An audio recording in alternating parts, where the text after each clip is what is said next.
दिवाळीमध्ये आपण एक सिरीज आता राबवतोय आणि त्याच्यात जर का तुम्ही देय घ्यायला काही साड्या घेत असाल आणि हे करत असाल तर सिटी सेंटर काही प्रॉडक्ट्स मुद्दामून मार्केटपेक्षा कमी रेटला तुम्हाला ते देणार आहे की ह्या वर्षी पाकिट मिठाईपेक्षा एक साडी द्या, एखादा ड्रेस द्या, त्याचं ती दिवाळी ती आनंदमय होईल ह्यासाठी तुम्ही एफर्ट्स घ्या.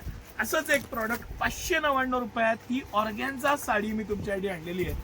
आणि organza sari, plain organza sari असती तर गोष्ट वेगळी आहे. ह्याच्यावर पूर्ण मस्त असं विविंगचं आणि त्यात खड्याचं वर्क आहे, छानपैकी त्याला सिरोस्की वर्क दिलेलं आहे. अशा बुट्टी आहेत, मोठ्या बुट्टी आहेत, त्यामुळे ग्रेस आलेला आहे. आणि ह्या पॅटर्नला मोठी बुट्टी कुठून पण दिसते. सिल्क असेल तर त्याला छोटी बुट्टी चांगली दिसते, तसं ह्या प्रॉडक्टला ऑर्गॅन्झाला मोठी बुट्टीची एक शान वेगळी वाटते, पॅटर्न वेगळा वाटतो. त्याचं काठ, पॅटर्न, मटेरियल आणि 599 रुपयाची सिटी सेंटरची प्राइस. मस्त प्राइसला मस्त प्रॉडक्ट, एकदम सुंदर अशा साड्या आणि भरपूरदा सुंदर पॅटर्न, गोंडे सगळ्या बाबतीत बेस्ट कलेक्शन. एक स्पेशल कलेक्शन ऑर्गॅन्झा कलेक्शन 599 रुपये.